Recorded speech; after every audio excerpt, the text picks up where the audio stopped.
Ja, mislim, seveda, sem pa kaj se pojavijo kakšni taki komentarji, ampak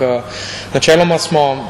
spostavili nek tak sistem, da se neke simpatične, dobre komentarje, da se jih absolutno spodbudi oziroma polajka, medtem ko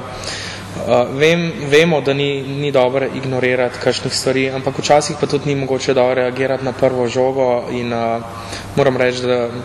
da med tolikim številom dobrih objav, da lahko une slabe tudi izpustimo. Pa zdaj, če nam bo kdo rekel, nikoli ne smeš ignorirati lajkov,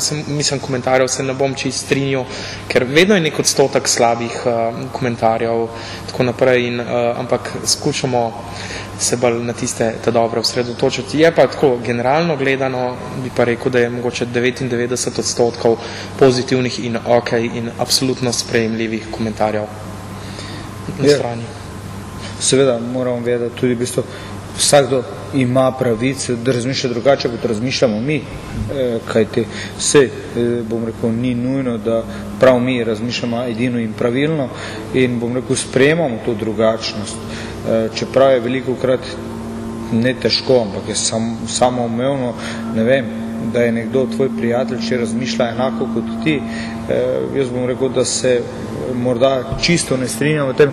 moj prijatelj lahko razmišlja tudi drugače. Ne glede na regionalno izpostavljenost, ali si Štajerec, ali si Ljubljančan, ali si, ne vem, konec koncev tudi, bom rekel,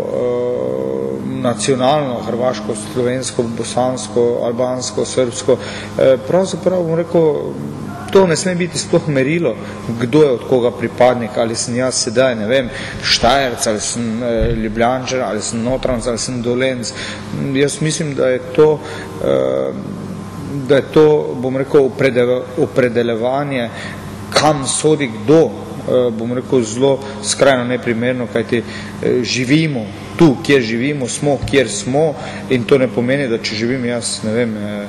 na Ptuju oziroma v Gaberniku, da sedaj moram pa, ne vem, biti proti Mariborčanom ali pa proti Ljubljančanom. Ne, jaz bom rekel, da imamo pravico do drugačnega mišljenja, vsekakor pa imamo pravico, da se družimo in da izmenjujemo, čeprav ne mislimo enako in jaz osebno bom rekel, da nikoli ne bi, ne vem, zapostavljal oziroma ne odgovarjal nekomu, ki misli negativno, vendar vedno časa za to pač ni.